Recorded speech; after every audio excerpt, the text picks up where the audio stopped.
오늘은 이 가정주일로 에덴의 가정이라고 하는 말씀을 증거하도록 하겠습니다. 온라인으로 또 유튜브로 원근각지에서 그리고 해외에서 예배드리는 모든 분들이 있는 자리에도 주님의 은혜와 평강이 함께 하시기를 기원합니다. 하나님께서 가정을 세워주셨죠. 혼자 아담을 창조하시고 나서 하나님이 보시기에 좋아 보이질 않아서 하나님이 가정을 세워주셨습니다. 근데 이 가정은 에덴의 가정이죠. 에덴이라는 뜻은 행복이라는 뜻입니다. 저는 오늘 하나님이 세우신 가정에 대한 말씀을 증거하면서 우리 성도들의 가정이 아름다운 가정이 되기를 바랍니다. 하나님이 직접 세워주신 것은 두 종류라고 그랬습니다. 하나는 가정이고 하나는 교회입니다. 그래서 가정이라고 하는 것은 하나님의 법도대로 세워지는 것과 똑같고, 교회라고 하는 것도 역시 하나님을 아버지로 모시고 있는 영적인 가정이 교회인 것입니다. 그래서 우리 교회는 늘 제가 그동안에 목회하면서 노력해왔던 교회로서 가정인 교회, 가정 같은 교회가 아니고 가정인 교회를 세워야 된다. 그래서 밴드 목회, 다시 말하면 소그룹 공동체, 세상에는 많이 알려져 있는 것이 셀 목회라고 알려져 있죠.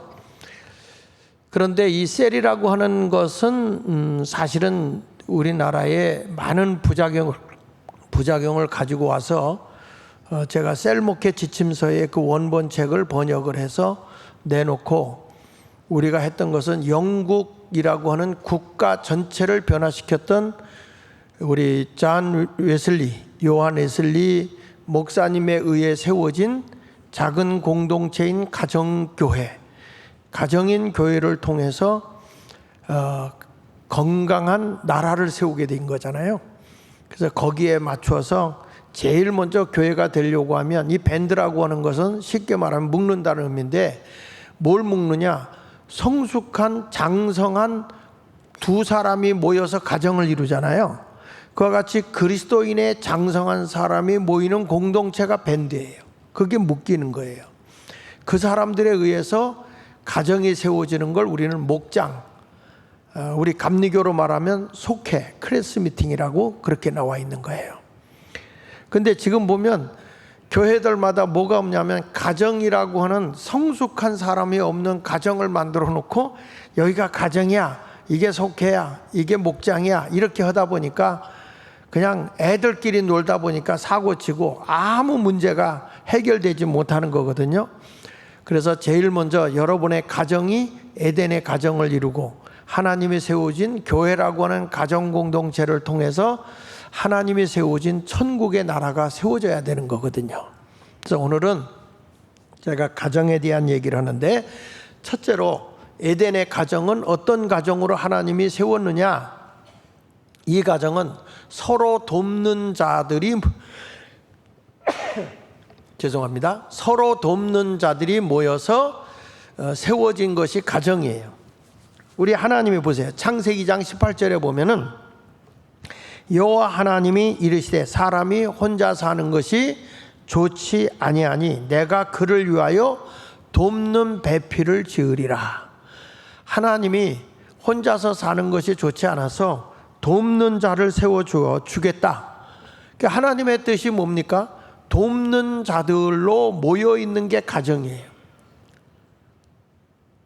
그냥 서로 내가 이 사람을 만나서 출세하고 내가 이 사람 만나서 뭔가 얻으려고 가는 게 아니고, 두 사람의 만남은 돕는 자로서 사는 것이 하나님의 계획인 거예요.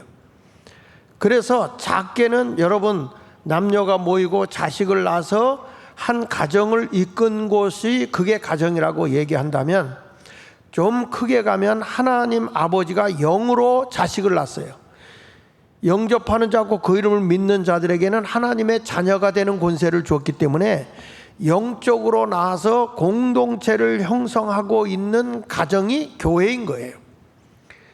그러면 이 교회라고 하는 공동체도 그렇고 가정이라고 하는 공동체도 그렇고 여기에 근본의 목적이 뭐냐라고 물어보면 돕는 자라는 거예요. 돕는 자.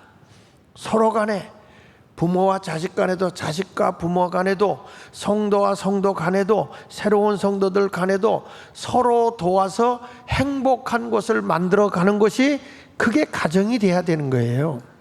하나님은 그런 가정을 세워주었고 그런 가정인 교회를 세워준 거예요.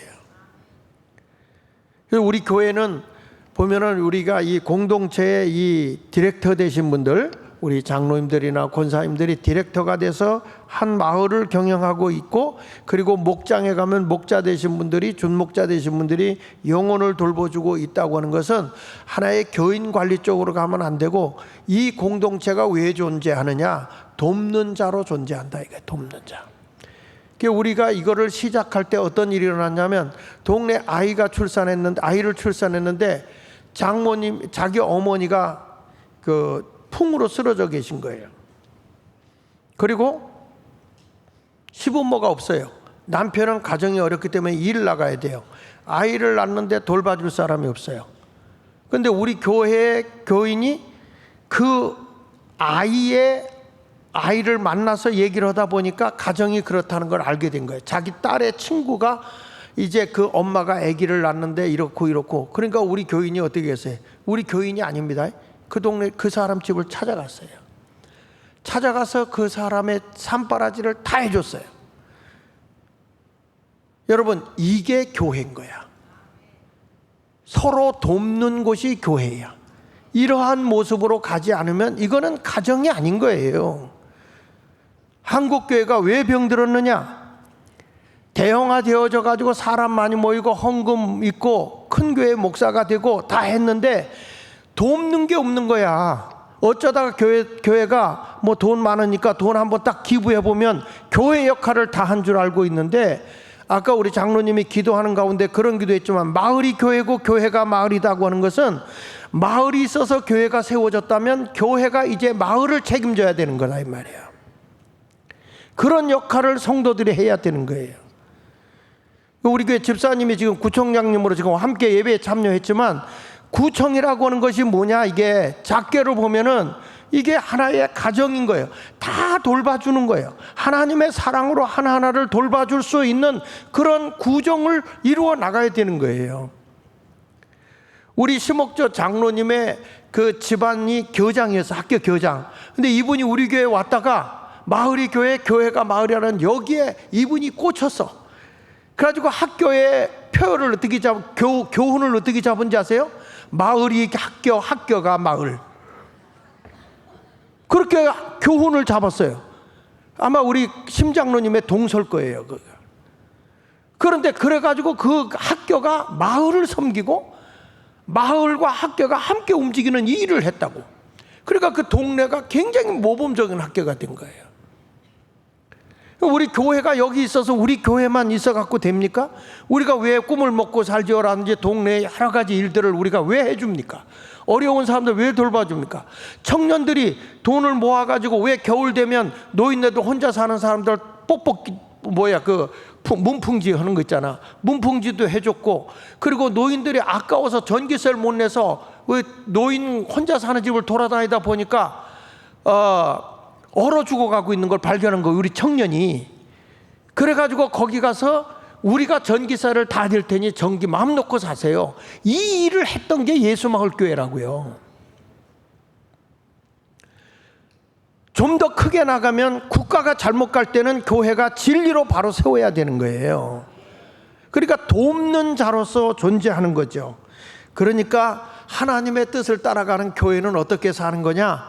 모든 사람을 돕는 자로서 웃음이 넘치는 행복한 가정이 돼야 되는 거예요. 우리 가정 하나만 위해서가 아니에요. 우리 교회만이 아니에요. 여러분들이 다 모든 사람에게 웃음이 되어줄 수 있는 사람이 돼야 되는 겁니다. 야, 예수마을교회 교인들 갔더니 얼굴에 웃음이 넘쳐, 이래야 되거든. 여러분, 웃고 살면 건강해지는 거예요. 집에 갔을 때 아기가 막 깔깔대고 웃으면 이뻐요, 우는 게 이뻐요? 이 동네 질문 같지 않으면 대답을 안 하더라고요. 그러니까 가서 애들이 깔깔대고 웃고 막 하면 얼마나 좋아요. 할아버지 할머니들이 왜 손주를 좋아합니까? 생동감 있고 잘 웃고. 그러니까 그 애가 계속 울면 짜증나는 거예요. 웃는 곳에 복이 오잖아요. 뇌는 가장 멍청하다는 거예요. 그래서 사람이 웃잖아 그러면 사람의 뇌에서 여러 가지 엔돌핀이라든지 여러 가지 호르몬 작용에 의해서 사람의 건강을 준다는 거예요. 웃으면. 그런데 사람이 아무리 해도 나이가 들면 웃질 않아요. 애들은 잘 웃는데 어른이 안 웃어. 그래서 뭐라고까지 심리학자가 얘기하냐면 사람이 볼펜을 이렇게 물고 있으면 물잖아요. 그러면 뇌는 멍청해가지고 웃는 줄 안대요. 그러면 이 뇌세포에서 모든 호르몬에 건강한 호르몬을 뽑아내서 관절염도 없어지고 신경통도 없어지고 암병도 없어지고 옛날부터 그런 거예요. 웃으면 건강해지고 웃으면 행복이 온다는 얘기가 그래서 오는 거예요. 그래서 미쳐도 웃고 미쳐야 오래 살지 울고 미치면요 그건 일찍 죽어요. 이게 통계입니다. 통계. 교회 와서도 막 심란하게 앉았으면 안 돼요. 편안하게 좀 재밌는 얘기하면 웃기잖아. 재밌다. 그리고 웃어 그냥. 재밌는 얘기를 했대. 왜 이렇게 저 유치하게 놀아? 이러지 말고 그거 죽으려고 환장하는 거예요. 그게. 그래서 마틴 루터가 그런 얘기를 했어요. 종교 개혁을 했던 마틴 루터가 뭐라고 하는지 아십니까? 여러분의 심령 깊은 곳에서 즐거워하고 웃는다면 사랑의 하나님을 기쁘시게 해드리는 거다. 여기 보세요. 내 마음속 깊은 데서부터 즐거워하고 웃고 산다면 사랑의 하나님을 기쁘게 해드리라는 그런 거예요. 여러분 집에 갔더니 손녀 딸들이 또는 손주들이 막 웃으면서 할아버지 하하 웃어봐. 할머니 할아버지가 기뻐한다니까. 우리 믿는 자들이 하나님의 자녀들 아닙니까? 우리가 세상을 기쁘고 즐겁게 살면 하나님 아버지가 즐거워하신다는 거예요. 지금 힘들고 어려워도요 하나님이 나를 도와주신다는 걸 믿고 행복하게 사시길 바랍니다.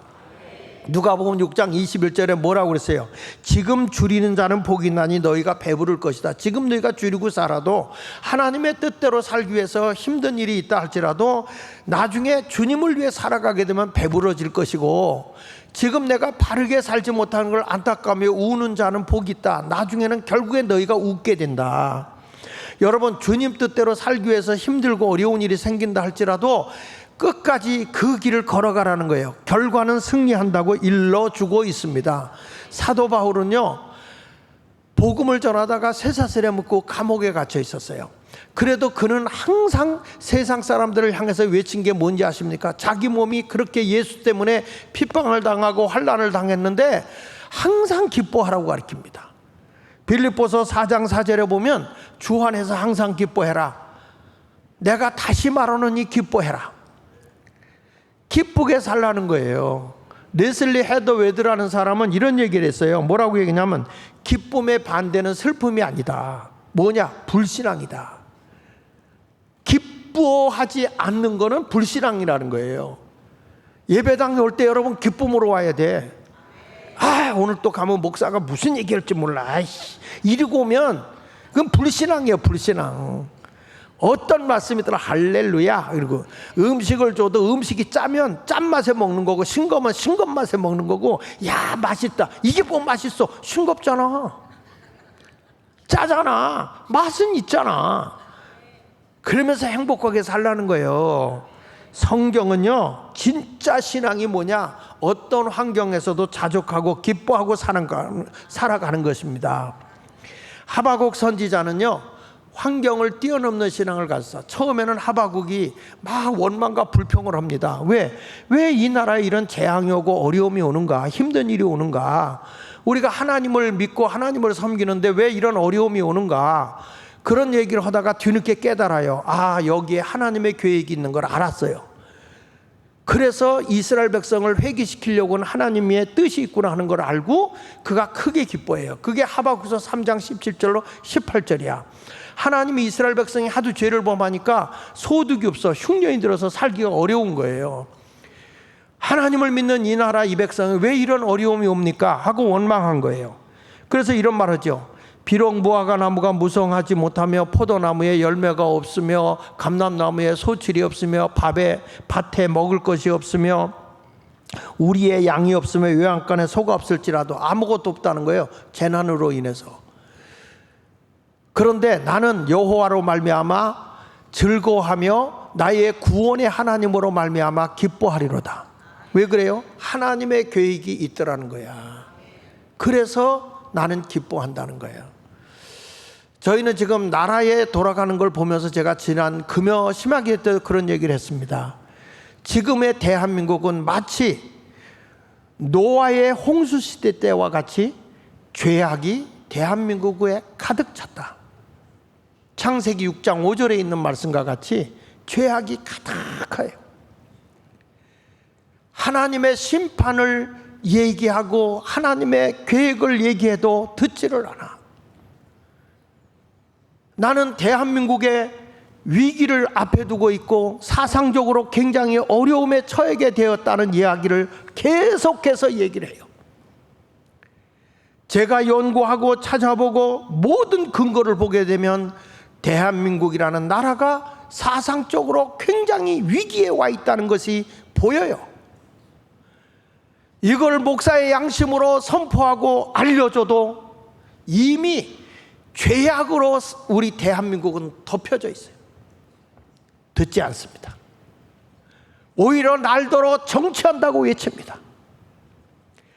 나라가 온통 내일이 보이고 있는데도 사람들은 깨닫지를 못합니다.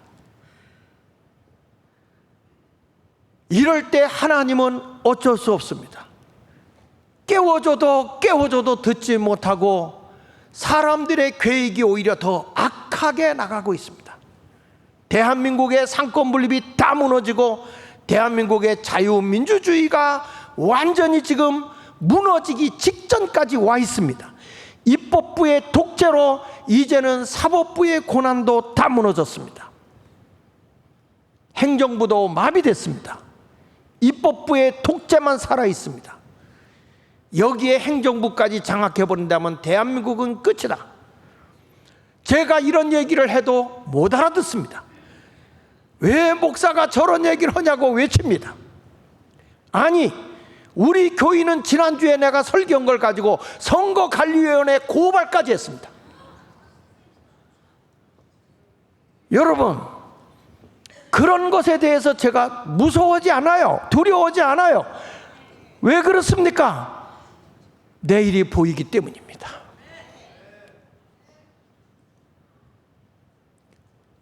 그래서 하나님께서는 어쩔 수 없이 나라를 심판하는 것입니다. 우리가 금식하며 기도했어요. 계속 기도하고 아홉 기 금식하자. 40일 동안에 이제 18일 남았어요. 18일. 이 나라의 지도자를 뽑는 건 18일에 남았어요. 지금 위기의 경계선에 누굴 뽑히냐에 따라서 대한민국은 흥하느냐 쇠하느냐 갈림길에 놓여 있어요. 그렇지만 목사의 양심상 이걸 일깨워주지 않을 수가 없어요. 그러나 온통 죄악이 꽉 차 있기 때문에 안 들려. 교회도 못 깨달아. 노아가 하나님의 심판을 외치지만 못 깨달아. 할 수 없이 노아의 가족만 아라랏산 꼭대기에 방주를 짓는 겁니다. 하나님의 심판이 오기 때문에. 그래서 저는 금식하고 우리가 9시 금식하고 40일 동안 오후 2시에 맞춰 전 국민이 깨어 기도하자. 이걸 아는 사람마다 기도하자 그랬더니 이게 자극이 되어져서 여기저기서 기도하기를 시작합니다. 저는 이렇게 말하고 있습니다. 이제 이후에는 사람의 입에서 할 건 아무것도 없다. 하나님의 시간이다. 하나님의 시간. 카이로스다. 크로노스는 끝났다. 사람이 아무리 이해하고 권면하고 해도 듣지 않는 시대다. 그러면 누가 이 일을 주관할 거냐? 하나님의 주권 안에 있는 것이다. 여러분 여기 보세요. 여호와께서 사람의 죄악이 세상에 가득한가? 그의 마음의 생각으로 모든 계획이 항상 악한 계획함을 봤다는 거예요. 악하다는 거예요. 오죽하면 성경은 성령이 하시는 말씀을 귀 있는 자는 들어라. 우리가 귀가 없어 못 듭니까? 영의 귀가 열리지를 않아요. 그래서 우리는 이제부터는 하나님께 맡겨야 되는 것입니다. 이 나라에 더 이상 부정선거가 없도록 해야 됩니다. 여러분들이 선거로 가는 날 만약에 사전선거 간다 그러면은 인쇄돼서 나오는 도장을 거부해야 됩니다. 그 당시에 선거관리위원회에 온 사람이 도장을 찍도록 해야 됩니다. 만약에 인쇄돼서 나오면 다시 찍어주세요 그래야 됩니다. 당신이 이 투표지에다 도장을 찍어주세요. 그 찍은 도장이라야 진짜인 것입니다. 인쇄돼서 나오는 도장은 마음 놓고 우리가 얼마든지 부정선거를 할 수 있어요.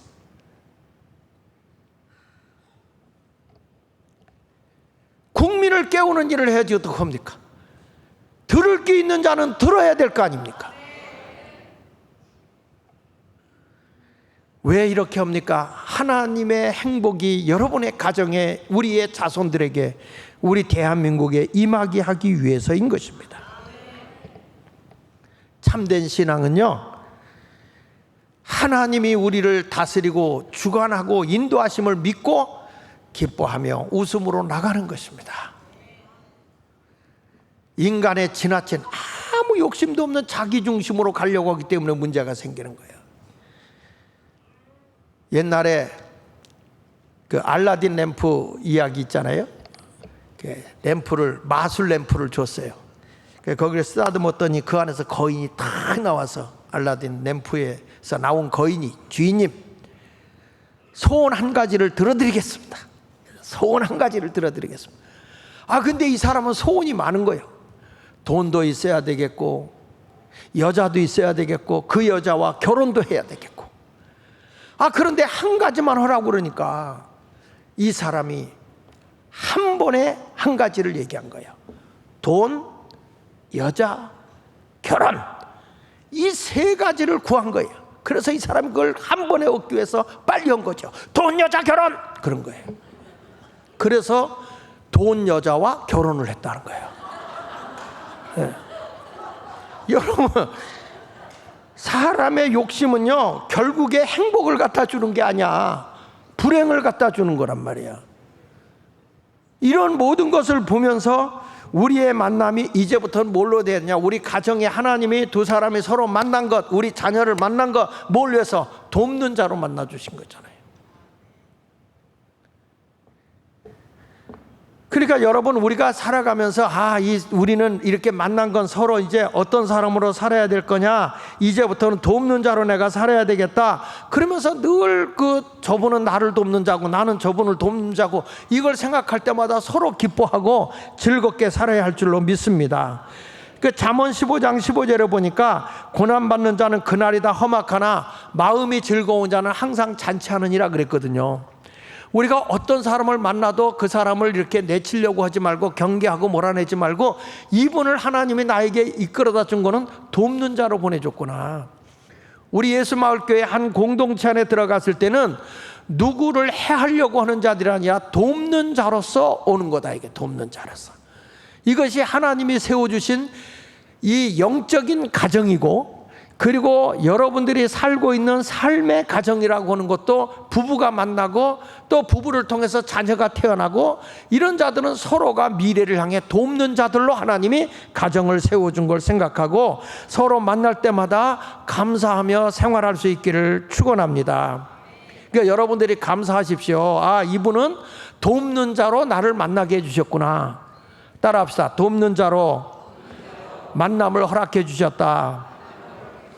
여기서 돕는 배필을 주겠다, 그 말의 뜻은 뭐냐면 에제르라는 단어인데, 이건 돕는 자라는 뜻이에요. 하나님이 에덴의 가정을 세워주신 것, 지금의 교회를 세워주신 것은 서로 간에 돕는 자로서 만남을 허락해 준 것이다. 그러니까 여러분, 내가 능력이 있고 없고를 떠나서 돕는 자로서 하나님이 세워준 걸 분명히 믿으시고 감사함으로 살아가시기를 축원합니다. 시편 46편 1절에도 보면 하나님 아버지는 어떤 분이냐 그랬더니 우리를 돕는 자라고 그랬어요. 하나님은 우리의 피난처시여 힘이시니 환난 중에 만날 큰 도움이시라. 하나님은 내가 어려울 때 나를 돕는 분이라는 분이에요. 하나님 아버지는 나를 돕는 분이세요. 다시 말합니다. 여러분, 교회라고 하는 공동체는 하나님이 세워주신 하나님의 가정인 거예요. 여기에 아버지가 하나님 아니십니까? 그분은 저와 여러분을 돕는 자예요. 우리도 하나님을 돕는 자야. 하나님의 영광을 위해서. 하나님의 권세와 능력이 나타났는데 누굴 통해서 나타났냐? 나를 통해서 나타나도록 해주시는 거다, 그 말이에요. 여러분들 갈 때 서로 도움을 얻으려고만 하지 말고 돕는 자로 살아가는 성도가 되시기를 축원합니다. 가족 간에도 하나님이 세워준 가정은 서로 도우려고 하는 것이지, 그냥 자신만 알아주고 나만 섬기라고 하고 이런 것으로 살아가는 가정은 비극이 오는 거예요. 나를 우리 가정에 만난 건 돕는 자로, 섬기는 자로 나를 세워줬구나, 이거 감사해야 될 일 아닙니까? 할렐루야. 저도 어느 때 가보면 제 아내가 무릎 수술을, 두 수술을 해서 무릎이 잘 안 구부러져요. 그러면 제 아내가 청소를 하다가도 무릎이 안 구부러지니까 이 밑에를 잘 청소를 못 한다고요. 그러면 그런 거를 제가 돕는 자니까 도와야 되잖아요. 여자가 이제 우리 집사람도 나이가 들어서 이제 70이 넘어가니까 우리 제 아내도 이 설거지 같은 거 하는 게 좀 힘들어 하더라고. 어느 때 힘들면 그냥 싸놓고 그냥 자요. 왜 그런지 아시지? 내가 있잖아. 그럼 내 눈에 왔을 때 제가 가서 그 설거지를 해놓고 이렇게 해놔요. 당연한 거예요. 얼마나 힘들면 이걸 못했을까, 그렇게 해놓고. 근데 제 아내가 철칙이 하나 있어요. 그게 뭐냐면, 뭐 쓰레기나 뭐 이런 거 들고 바깥으로 나가려고 그러면 못 갖고 가게 해요. 당신은 지도자로서 이제는 바깥에 나갈 때 그런 거는 좀 지켜야 된다. 그건 내가 할 테니까. 집안에 하는 거는 내가 해도 바깥에는. 여기 길거리 갈 때도 무거운 거 들고 그러면 내가 들려고 그러면 못 들게 해요. 자기가 불편한데 당신이 들고 가요. 왜 그러냐면, 목사로서 그래도 당신이 그래도 품위는 지킬 건 지켜야 되지 않냐 이거야. 내 꼬봉이 돼서 돼야 되겠냐 이거야. 고맙죠. 참 고맙죠. 저도 지금까지 생활해 보면서 제 아내에게, 뭐 저는 이제까지 교회에서 생활비를 주면 제가 손을 하나도 안 대요. 다 그냥 아내한테 다 주는데, 뭐 어떻게 쓰는지 뭐 이런 거 간섭을 안 합니다. 저는 간섭을 안 해요. 왜 그냥 제가 한 번 간섭했다 쫓겨날 뻔한 적이 있어요. 교회에서 생활비라고 처음에 5만 원을 주는 거예요. 한 달 생활비가 5만 원이야. 그 5만 원인데 거기서 11조 띄고 매주 헌금 뭐 개척할 당시니까. 그런데 내가 그게 큰 줄 알고, 어디다 그걸 다 썼어? 그랬더니 당신 써, 당신. 나 돈 관리 안 해. 그래가지고 내가 써보니까 한 주 지나가니까 다 없어져. 그 뒤부터 내가 맡기고 간섭을 안 하거든요. 그런데 학교 문제가 터져서 경찰들이 뭐 관계되어 있는 집안 식구들까지 다 조사했거든. 다 조사했는데 하나 비리 하나 없이 깨끗하게 살아준 거예요. 어디 하나 이렇게 베품으로 준 거예요. 그 너무 고마운 거예요, 제 아내가. 근데 흠이 있다면 뭐 하나 남겨놓은 것도 없다는 거야. 다 이렇게 베풀어주고 뭐고, 허다못해 무슨 뭐 땅 한 평이라도 사놨던지 뭐 집이라도 뭐 사놨던지 뭐 하는 게 아무것도 없는 거야 그냥. 그래서 내가 당당하게 이제 은퇴할 얼마 안 남았으니까 우리 성도님들이 집 하나 좀 사주세요. 그래서 여러분들이 헌금해서 집 하나 사준 거잖아. 그렇게 얘기할 수 있는 게 왜 그래요? 당당하니까. 내 욕심을 위해서 한 게 아니니까. 여러분, 거의 제가 42년 동안을 한 주도 안 빠지고 부흥회 다닌 목사 아닙니까? 그 부흥회 사례 받은 것만 해도 꽤 많을 거 아니에요. 근데 그런 걸 위해서 살지 않고 다 나누고 베풀고 선한 일 위해서 지역 섬기고 이런 일을 하다 보니까, 아이들 학비 대주고 뭐 이런 거 하다 보니까 우리는 그냥 아무것도 없었던 거야. 그래도 감사하죠. 제 아들이 한 번은 이제 미국에서 유학하고 와서 본 거예요. 내가 제대로 유학비 안 줬어요. 생활비 안 줬어요. 생활비도 별로. 얘가 알바도 하면서 막 하면서 살았는데, 집에 와 보니까 내가 다른 애들 장학금도 턱턱 주는데 자기한테 준 게 너무 인색한 거예요. 나한테 막 화를 내더라고요. 나는 한 끼를 빵 한 조각을 먹고 살았다 이거야. 그렇게 아버지가 인색하게 해줬다 이거예요. 그렇게 해줬는데 어떻게 이렇게 막 남은 잘 도와주냐고 그러면서 나한테 지금까지 아주 그냥 못마땅함이 있어요. 그래도 저는 감사한 게 있어요. 뭐냐? 우리는 돕는 자로서 살았다는 거야. 하나님의 은혜가 얼마나 감사해. 제 아내가 지금까지 잊지 않는 얘기가 뭔지 아십니까? 제 아내가 입덧을 할 때였습니다. 그래서 뭐 귤이 먹고 싶다는 거야. 그래서 제가 귤을 학교 갔다 오면서 사가지고 오는데 교회 앞을 지나가는데 청년들이 모여 있는 거야. 이걸 어떻게 해요? 그 청년들을 줬어. 이놈들이요 더 사달라고 해. 그리고 집에 가서 여보 당신이 귤 먹고 싶다고 그랬는데 내가 사실은 2차 저차 4차 저차 기차 열차를 타고 이렇게 귤을 정말 샀다.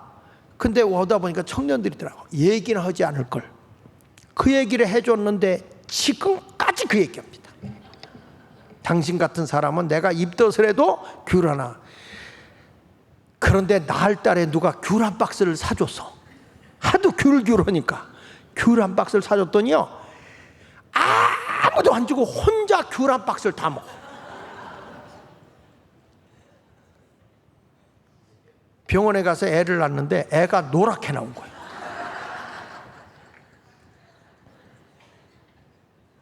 알고 보니까 제 아들이 황달이에요. 황달. B형과 O형이 만나면 이게 황달, 이게 병적 황달이 만나더구만. 그래서 아이고 노란 거는 귤을 내가 많이 먹었거든요. 그래서 이 아줌마야 그 귤하고 피하고 무슨 상관이냐고. 우리가 그렇게 무식했어요. 그 정도로 어려웠지만 제 아내는 지금까지도 베풀면서 나누면서 살아준 게 너무 고맙고 감사한 거예요. 여러분 이렇게 섬기고 나눔의 삶은 남의 돕는 자가 된다고 하는 것은 그것은 하나님이 매우 기뻐하는 일이라고 저는 생각을 합니다. 여러분 모두 돕는 자로 가정을 끌어나가십시오. 내가 사랑 못 받았어, 내가 저 사람의 나에 대해서 관심 없어 이러지 말고 왜 보느냐? 이 사람의 부족함을 도우라고 나를 보내줬구나. 서로 간의 부족함이 보이면 돕는 자로 있어야지. 그것이 하나님이 원하는 거예요. 그러면서 여러분 가정은 서로 함께 하는 자가 되시기를 축원합니다. 여기 보세요. 창세기 2장 21절을 보니까 여호와 하나님의 아담을 깊이 잠들게 하시며 그가 갈빗대 하나를 취하여 살로 대신 채우시고 여호와 하나님이 아담에게 취하신 그 갈빗대로 여자를 만드시고 그를 아담에게 이끌어 오시니 아담이 이르되 이는 내 뼈 중에 뼈요 살 중에 살이라 이렇게 한 겁니다. 잘 보십시오. 여자를 만드실 때 발가락 뼈로 만들었습니까? 갈비뼈로 만들었습니다. 그리고 사람의 머리뼈로 만들었습니까? 가슴뼈로 만들었어요. 갈비뼈로. 왜 그럴까요? 아마 다리뼈나 이런 발가락뼈로 만들었으면 천하게 여겼을 거예요. 그리고 여자를 머리뼈로 만들었으면 내가 머리요 그리고 또 올라섰을 거야. 그런데 가슴뼈로 취했다는 것은 가슴과 가슴의 만남은 사랑이 있는, 뜨거움이 있는, 그리고 이 갈비뼈는 폐와 심장을 보호하는 거 아닙니까? 그러니까 서로 간에 보호하고 중요한 것을 지켜주는 그런 역할을 하고 갈비뼈로 여자를 만드신 거예요. 그래서 사람들이 갈비를 좋아한다니까. 여러분 우리는 하나님이 짝지어줄 때는 누가 우이고 누가 아래고가 아니에요. 서로 동등한 입장에서 돕는 자로서 적합하게 남성과 여성 돕는 자로 하나님이 세워준 걸 믿으시면 아멘. 그래서 신라곤의 저자인 밀턴이라는 사람이 그런 말을 했습니다. 그렇다. 고독은 하나님이 보시기에 최초로 좋지 못한 것이었다. 여러분들이 고독함을 느껴서는 안 돼요. 교회 와서도 외톨이가 돼서는 안 돼요. 서로 공동체원이 돼서 함께 어울려야 되는 거예요.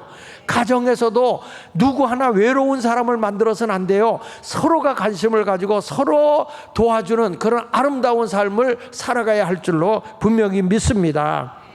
이렇게 만남이 이루어지는 가정이 될 때 하나님이 보시기에 심히 좋은 그런 아름다운 가정이 될 줄로 분명히 믿습니다. 여러분 예수 안에서 서로 돕는 자로 살아가기 원하면 아멘. 교회 와서도 도움 받으려고 하기보다 도우려고 노력하는 자가 되시기를 축원합니다.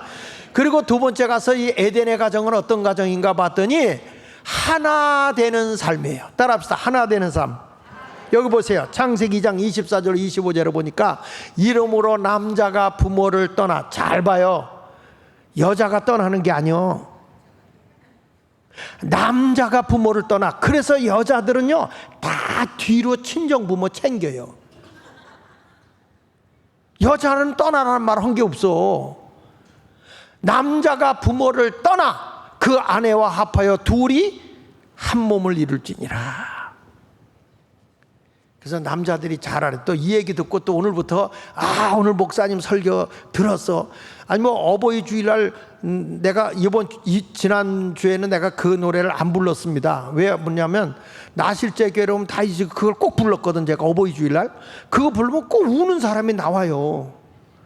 그 우는 사람이 나오는데 내가 물어봤거든. 누구 생각하고 울었냐 했더니 다 친정부모 생각하고 울었지 시부모 생각하고 운 사람은 하나도 없어요. 그래서 안 불렀어 일부러. 남자가 부모를 떠나, 그 말은 독립해라 이거야. 부모에 얹혀 살지 말고. 그러면서 아내와 함께 둘이 한 몸을 이루고 살아가는데, 내가 우리 부모에게 용돈을 30만 원 드린다 그러면은 처갓집에도 30만 원 딱딱 더 드려야 돼. 그거 안 주잖아, 뒤로.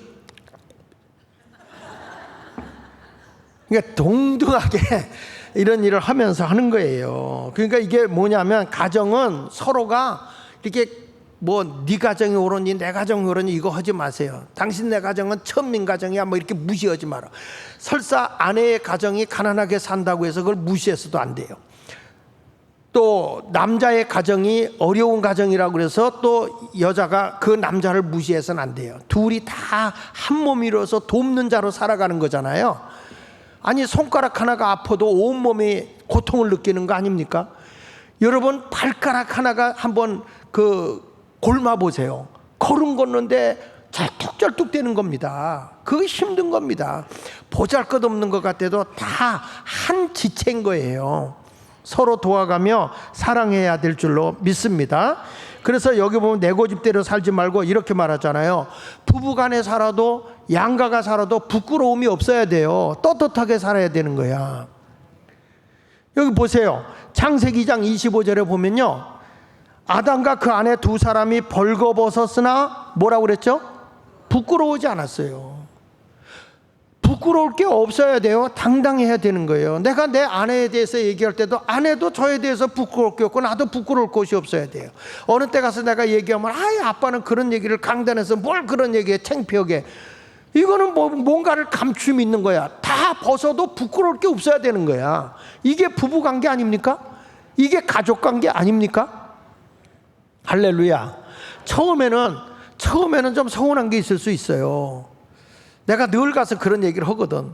우리 교인이 내가 아무것도 없다 그러니까 마지막으로 자기 죽기 전에 목사님 뭐 하나 해준다고 그러고 한복을 해줬거든. 근데 한복을 해주는데 한복의 단추가 금이었어요.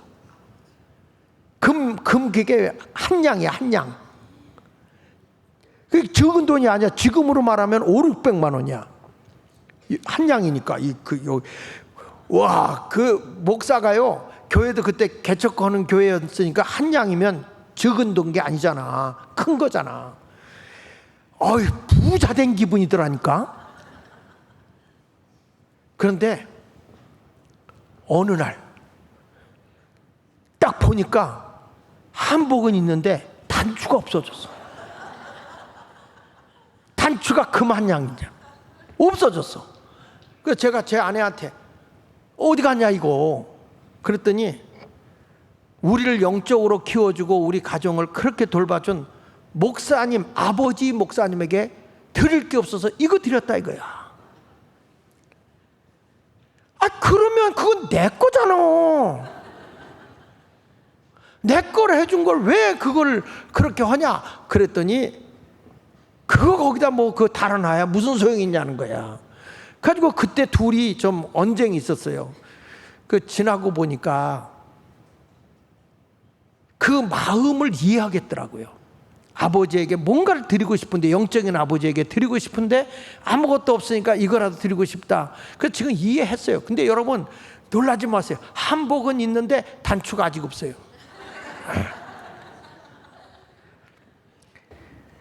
근데 내가 이런 얘기를 하는 것은 제 아내를 흉보는 게 아니에요. 이렇게 나눌 줄 아는 것. 나는 뭔가 욕심을 가지고 있고 그런 일을 해도 제 아내가 사실은 내 걸 도둑질한 거 아니에요? 아닙니까? 아니구나. 그러니까 우리가 이런 얘기를 해도 서로 간에 부끄러울 게 없는 게 부부다 이거야. 그러니까 제 아내가 잘했어 잘못했어요? 나한테는 뭘 잘해 잘하기는. 그러나 그 목사님이 사실은 이런 분이었어요. 어렸을 때 우리 집사람들 이렇게 주일학기 때부터 키웠던 그런 목사님이셨는데 제 아내 시집을 보내면서 어떤 목사인지 참 장가 잘 간다 그랬다는 거야. 그만큼 인정을 받았어요. 근데 그 목사님이 우리 교회 와서 부흥회를 했어. 부흥회를 딱 하고 나더니 이야 시집을 잘 갔구나. 그분이 평가한 거예요. 내가 평가한 게 아니고. 처음에는 나를 보기 전에는 시집을 참 장가를 잘 간다 그랬어. 나를 만나고 나더니 시집을 잘 왔다고 한 거야. 그 말은 무슨 얘기인지 아세요? 그 목사님이 얼마나 우리를 사랑하는지. 내가 그분이 고용복 목사님이야. 우리 교회 부흥회를 내가 3번 모셨고 그리고 은퇴한 뒤에 제가 모셔다가 최고 역사 이래로 우리 교회 온 부흥 강사 치고 제일 크게 대접을 한 분이야. 그래 그 목사님 그래 네가 이렇게 허구도 괜찮겠어? 그래 무슨 소리입니까? 우리를 돌봐주고 기도해주고 우리 교회를 정말 교육적으로 잘 지어주신 정말 그 어느 때는요 부흥회하다 말고 교회 직원들을 모아놓고 오후에 따로 모아놓고 교육을 시켜준 거야. 그런 부흥 강사가 어디 있어요? 그러니까 그냥 내 아들 내 가족같이 그런 분이야. 그러니까 우리 집사람이 그 금 한 양 줄만 하잖아. 한 양이냐 10양이냐 모르겠어. 아주 큰 거야. 그래서 줬어요. 그러니까 제 아내가 잘했어 잘못했어? 잘했어. 내가 봐도 잘했어. 그까짓 거 갖고 있으면 뭐야. 어차피 나 교회에다 헌금했을 텐데. 여러분 우리가 세상을 살아갈 때 가족끼리는 부끄러울 게 없어야 돼. 교회 안에 와서도 서로 부끄러울 게 없어야 되는 거예요. 믿으시면 아멘 하세요. 목사인 내가 마지막까지도 꼭 하는 게 뭐냐면 하나님 내가 목회 은퇴하는 그날까지도 부끄러울 것이 없는 목사로 은퇴하게 해주세요. 뭐 하다가 욕심을 부려서 어느 목사님은 잘 목회하다가 얼마를 해달라 뭐 이런 걸 가지고 싸우더라고. 뭐 그런 걸 갖고 싸우냐고. 그래서 부끄러울 것이 없는 삶을 살아가는 게 가정이고 교회고. 아멘입니까? 여러분의 그런 아름다운 삶을 살기 원하면 아멘 하세요. 그래서 가정은 그래야 돼. 가정은 고린도서 5장 17절에도 보면 누구든지 그리스도 안에 있으면 새로운 피조물이라 이렇게 말하잖아요. 누구든지 그리스도 안에 있으면 새 것이 된다. 누구든지 다 그리스도 안에 있으면 이전 것은 지나갔고 새 것이 되는 거다. 여러분들도 이제부터 새로운 가정으로서 부끄러울 것이 없는 사람이 되길 바라고요. 로마서 14장 17절에 보면 하나님의 나라는 어떤 것이냐 먹고 마시는 게 아니다. 성령 안에서 의는 뭐예요? 하나님과 관계가 바르게 되어지고 여러분의 삶에 평안이 주어지는 거야. 할렐루야. 사람관계 평안하고 인간관계 평안하고 우리 공동체 어디 가도 불편하지 않고 평안하게. 그래서 여러분들은 불편하게 하는 사람이 되지 말고 평안을 만드는 사람이 되길 바라고요. 그리고 그 안에 뭐가 넘치느냐? 희락, 기쁨이 넘치는 거예요. 이게 하나님의 나라예요. 야, 우리 김 집사님만 오면 우리는 기쁨이 넘쳐요. 우리 예수마을교회는 그냥 가정이야, 가정. 우리 집보다 더 행복해. 우리 믿음의 식구들 만나는 게 너무 행복해. 우리 젊은이 공동체를 보니까요, 야, 가까이 지내는 사람들 보면 그렇게 끈끈하게 지내더라고. 세상의 친구들하고는 이문 없이 얘기하는데 교회 와서는 왜 말을 잘 못해? 왜 그러냐? 해가지고. 교회라는 데가요, 남한테 흉보고 다니면 되겠어? 가족이? 부끄러울 것이 없는 그런 공동체를 만들어야 된다 이거예요. 우리 모두 그런 아름다운 예수마을교회 만들기 원하면 아멘 한번 합시다. 할렐루야. 그래서 여러분들 이 가정주의를 맞이해서 가정이 천국이 되길 바라고, 교회도 가정이다, 큰 가정이다, 천국이 되어야 된다. 대한민국이라는 큰 나라도 가정이 되어져서 가정이 행복하게 돼야 되는 거야. 그래서 우리는 지도자를 잘 선별해서 하나님이 세워줘야 된다는 거예요. 이 말씀을 꼭 육비에 간직하시기를 예수 이름으로 축원합니다.